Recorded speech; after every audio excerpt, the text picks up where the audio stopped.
You can do Jzippo.com. Plug all you want. All right. Anyways, so yeah, the game actually it's brand new. They've decided to change the entire formula around with the game because usually, at least the last, like I'd say, probably 8 or 9 years of Dragon Ball Z games, they've all been 3D kind of slow-paced combat, and a lot of fans were getting pissed off at it because it wasn't true to the nature of Dragon Ball Z. And actually, the creators took a page out of Guilty Gear's book.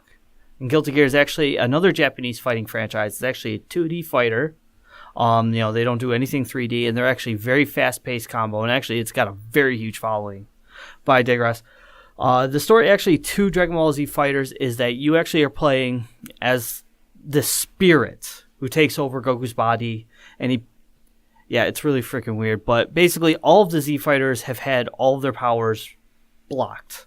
None of them can access the powers except for this spirit. Oh, okay. And now what you're doing is you're actually traveling around the world trying to figure out who on earth did this to you guys. Also, who's cloning all of the fighters, and who is Android 21. But the weird thing about Dragon Ball Z FighterZ story mode is that you move around a map.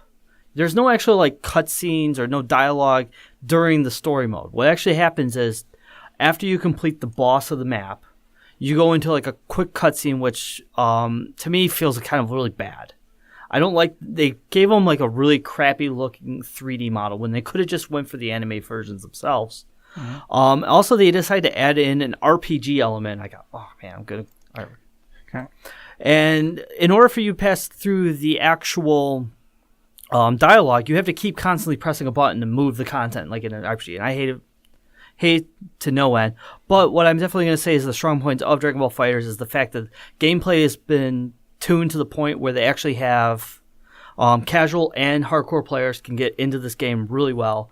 And also, it's 2D. It's the hardcore fighters are going to love it. The casual fighters are going to love it. And for that, I'm actually going to give the game... The story mode is a 6 out of 10. Gameplay, I'm giving a 9.5 out of 10. Graphics, I gave a 9 out of 10. Game looks just beautiful, plays beautiful. Story definitely needs a lot of work. But overall, 8.2. What'd I do?